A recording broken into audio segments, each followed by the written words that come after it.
সুনার চর, কলবার চর, লুটের চর, ঘাটার চর, কুল চর, জাল চর, কোন এলাকার মাইয়াই যখন হরজত আলীরে পছন্দ করে না, আমরা বললাম হেরার আর জীবনে বিয়াই হইব না। তারপর হুট করে একদম একটা পরীর মতো মাইয়া ওর গলায় মালা পরানোর লেগে রাজি হয়ে গেল। তো অবাক। আমরাও দেরি করিনি, গাড়ি টাড়ি ভাগ কইরা তারা হুড়া করে দল বললে বাইরে গেছি মাইয়া আনতে, কারণ কোন সময় মাইয়ার মত বদলা যায় বলা যায় না। মানে এতটাই তারা হুড়া করে লাইছি, পিছনে চায় দিয়ে জামাই মানে ওরে আনতে মনে নাই গাড়ি করে। কি আর করার, কতক্ষণ খাড়ায় থাকলাম জামের গাড়ির লেগা। তো একটু পরে পিছনে জামের গাড়ি আয়া হাজির। জামাইরে থুইয়া তো আর যাওন জানা, তার কারণ হলো বোর বাড়ির ঠিকানা আমরা কেউই জানি না। তবে আমগর একটা ঠিকানা দিছিল, ওইটা হইলো বলছাটা ক্লাব মাঠের পিছে 40,000 ভোল্ট কারেন্টের টাওয়ারের নিচে।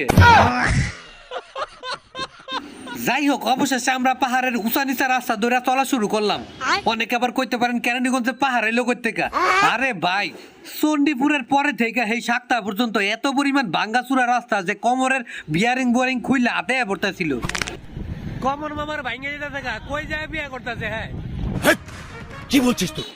আমগরে বলা হয়েছিল যে কোনাখোলা রোডেতে বলছাতা রোডে ঢুকলে 5-6 মিনিটের মধ্যে পৌঁছে যাবো। কিন্তু রে ভাই, বলছাতা রোডে ঢোকার পর এই যে যাইতে আছি, যাইতে যাইতে চলতে চলতে মনে হইতেছে যে বাংলাদেশ পার হইয়া ভারতে পড়ছি, ভারত পার হইয়া পাকিস্তানে ঢুকে যাইতেছি। কিন্তু শালা রাস্তাই ফুরায় না, খালি যাইতে আছি। কি রে ভাই, হ্যাঁ কই বিয়ে করলো ভাই, রাস্তা দিয়ে শেষই হয় না। আমার মনে হয় বিয়ার খুশিতে অর্ধেক রাস্তা হারাইছে।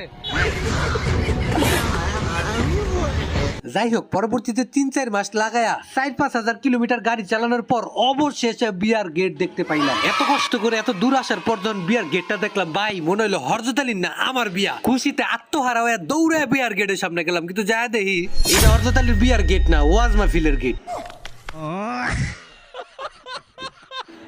এরকম শেখা নির্বাচনে জিতার পরেও কোনো নেতার থেকে খাই নেই। থোড়া সা মিস্টেক হো গয়া। যাই হোক, তারপরে মাঠের পিছন দিয়া আরো 2-3 কিলোমিটার ভিতরে আওয়ার পরে পাওয়া গেল হরজত আলীর শ্বশুর বাড়ির এলাকা আর বাংলাদেশ। এই দুই জায়গার মাঝখানে একটা ব্রিজ, মানে কালভার্ট, যেই কালভার্ট এই দুই দেশে এক লগরে সংযুক্ত করছে। যাই হোক, দেখলাম পোলাপান খাড়াই রয়েছে, আবার যদি কোনো বর্ডার ঘাট গুলি গুলি মাইরা দেয়। যাই হোক, তারপরে ব্রিজ পার হয়ে একটু সামনে যাওয়ার পর খুবই হৃদয় বিদারক ইমোশনাল একটা দৃশ্য দেখতে পাইলাম। সেটা হলো কিছু মানুষ দেশে যুদ্ধ লাগায় যার যার পরিবার লইয়া গাঠটি বুসকা বান্ধা সিরিয়াল ধরে বর্ডার দিয়ে অন্য দেশে পলাই যেতে থাকে একটু বাঁচার আশায়। কি করবি, আমরা কি রোহিঙ্গা মিয়া, আমরা মিয়া বরযাত্রী ভাই, বরযাত্রী। ও সরি ভাই, আসলে আমি বুঝতে পারি নাই।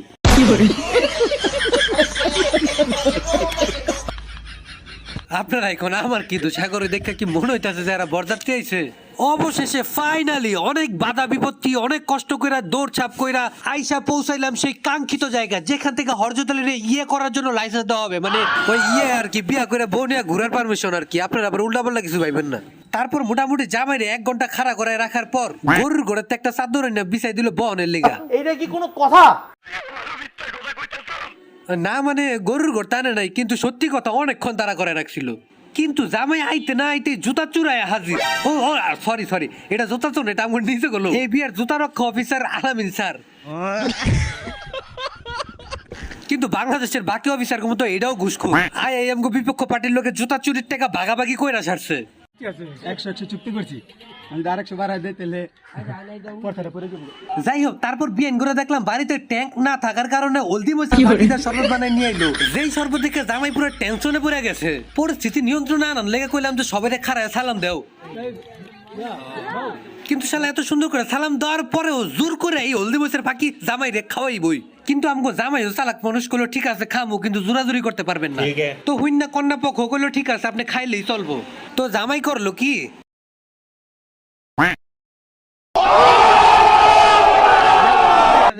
এইটা কি কোনো কথা? যাই হোক, তারপর আরেক কথা স্যার, সেটা হলো আদুয়া দুই। বিয়ার মধ্যে এই জিনিসটা আমার একেবারেই ভালো লাগে না। সবসময় বকশিস পাওয়ার আসে সুন্দর সুন্দর বিয়ে ইন্দ্রাইয়া শুধুমাত্র একলা জামাই রাতটাই দুয়া দেয়। খালি তো দেয় না, আবার মুচ্ছাও দেয়, অথচ টাকা পয়সা যা দেওয়ার কিন্তু আমগোই দোন লাগে। আমগো লোকে ঠিক একই ঘটনাটা ঘটছে। আদুয়ার লেগে সাবানটা তো দেই নাই, উল্টা কইলো এটা কোনো ব্যাপার, হাত দেয়া হোকা তাত মুছতে কইলো। আবার জামার হাত ধুয়াতে সুন্দর সুন্দর বিয়াইনরা আর আমগো হাত ধুইতে পাঠায় বিয়াই করে। আমাদের সাথে এমন বৈষম্য কেন? যাই হোক, তারপর টাকা কিন্তু কম দেয় নাই, মোটামুটি 15-20 হাজার টাকা বকশিস দিছিলাম। যদি খুশি করতে পারতো তাহলে আরো বেশি দিতাম। যাই হোক, এত অপমান হওয়ার পরও খাওয়ান দেখা কিন্তু ভাই মন শান্তি। আলামিন করলাম ভাই টাকা কিন্তু খায়া শোধ করতে হইব, কিন্তু এত খাওয়ান খাবো কেমনে? আলামিন কইলো ভাই যতটুকু খাইতারেন খান, বাকিটা পলিথিন লইছি বইরা লয়ে যাবো গা, আপনি টেনশন করেন কে? কিছু লোক দেখবেন যারা সবসময় মাইরের পিস আর খাওয়ানোর সময় সবার আগে থাকে, তার মধ্যে এই লোকটা একজন। খালি খাইবো কিন্তু কোনো কথা কইব না।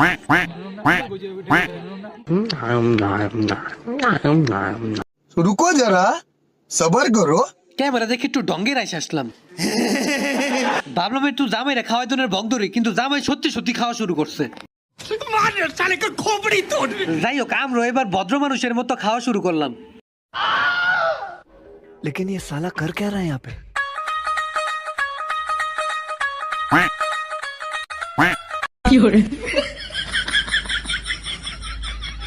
যাই হোক, যেহেতু একবারে চলনে গেছি তাই খাওয়ানোর জিনিসটা একটু তাড়াতাড়ি করতে হবে যাতে মানুষ অভদ্র না কয়। এর লেগে মাত্র 2-3 ঘন্টা খাই এই খাওয়ানোর চ্যাপ্টার ক্লোজ করে দিলাম। কিন্তু আমরা থামালে কি হইব? জামাই বাবা জি তো থামে না, আর জামাইয়ের খাওয়ান দেখা আমার আবার খিদা লাগিয়া গেল। যাই হোক, এখন খাওয়া দাওয়ার পর্ব শেষ, বিয়া করার পালা। কিন্তু হুট করে চাইয়া দেখলাম মামা করে খুব টেনশনে মনে হইতেছে। আর এরকম পরিস্থিতি বিয়া বাড়িতে তখনই হয় যখন মাইয়া আরেকজনের লগে ভাগ্যা জায়গা। তো টেনশনে পড়ে লগে লগে দৌড়ে গেলাম মামার কাছে। মামা কি হয়েছে? মামাই কইলো যেই কাজী বিয়া করার কথা ওই কাজী আরেক মাইয়া লয়ে ভাগ্যা গেছে গা।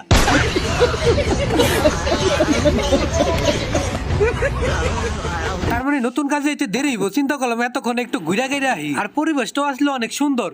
হঠাৎ করে দেখলাম একজন কৃষক তার ক্ষেতের মধ্যে নিজের পাম দিয়ে পানি দিতেছে। ওমা, এটা দিয়ে আমাকে জুতা রাখো অফিসার আলামিন ভাই, দুরু দুরু দুরু। যাই হোক, অন্য আরেকজন কাজী পাওয়া গেল বিয়া পড়ানোর লেগা। আর কাজী সাহেব আয় লেখালেখি শুরু করে দিল। কিন্তু জামাই দেখে মনে হচ্ছিল যে তার আর সইতাছে না যে কখন বিয়েটা পড়াইবো। পারলে কবুল সারাই বউরে লয়ে যাইতো গা। रहा नहीं जाता, तड़प ही ऐसी है ना। হ্যাঁ, অবস্থা দেখে কাজী সাহেব তাড়াতাড়ি বিয়া পড়ান শুরু করে দিল। কোন সময় বিয়া সারাই বউ লয়ে দৌড় দেখে জানে। তারপরে কাজী সাহেব মামারে হরজত আলীর হাত ধইরা কইতে কইলো সিরাজনগর নিবাসী আলী আহমেদের বড় ছেলে মোহাম্মদ হরজত আলীকে তার বউর হাতে তুলিয়া দেওয়া হইল। আজ থেকে তার বউ উঠিতে বসলে উঠিবে, বসতে বললে বসিবে। আজ হইতে বন্ধুদের সাথে আড্ডা রাইতে দেরি করে বাড়িতে ফেরা সমস্ত কিছু বন্ধ করা হইল। তারপরেও যদি আপনি বউ চান, বিয়া করতে চান, তাইলে বলেন বাবা কবুল। কবুল করিলাম, আলহামদুলিল্লাহ, হয়ে গেছে। সবাই দোয়া করি। বাস, কাম শেষ। আরো একটা দুর্দান্ত উইকেটের পতন। এখন মিষ্টি খেতে চাইলে সবাই হাত তুলেন। ভাই হাত তোলেন। ওই শালার ভিতরে মনোনাদ কর। আমি মনে মনে দোয়া করতেছিলাম, আল্লাহ এতদিন তো ছুটির দিনে হুন্ডা দিয়ে আমার লয়ে ঘুরতো, এখন তো আর আমি উঠতার মনে হয় আর বউরে লয়ে ঘুরবো। এখন আল্লাহ আমার একটা হুন্ডা কিনার তৌফিক দাও। শোনা গো, আমার খুব কষ্ট যে বলো। মুন্নারে দেখে মনে হচ্ছে হ্যাঁ, মনে মনে দোয়া চাইতেছে যে আল্লাহ, মনে মনে ভাবছিলাম হরজত আলীর জীবনে বিয়ে হইব না, আর ওরে এত সুন্দর একটা বউ দিয়ে দিলা। এখন আমার যে বিয়ার বয়স হয়ে গেছে, আবার বাপ্পারে ওইটা বুঝার তৌফিক দান করো, আর নাইলে আমারে উঠাই লও।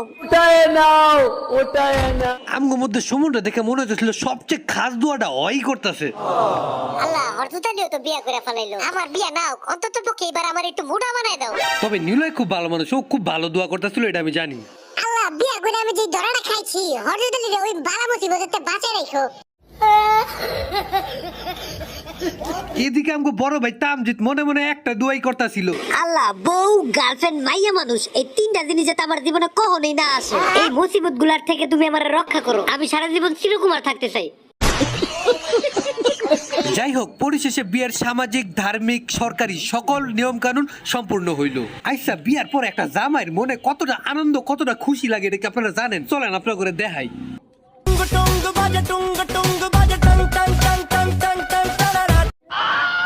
সবশেষে বলবো আমাদেরও এরকম কালো মানে অন্ধকার জীবনে এরকম ফুটফুটে একটা সুন্দর মোমবাতি আসুক। পাশাপাশি সকলে এই নতুন দম্পতির জন্য অবশ্যই দোয়া করবেন, তারা যত ভালো থাকে, সুখে থাকে।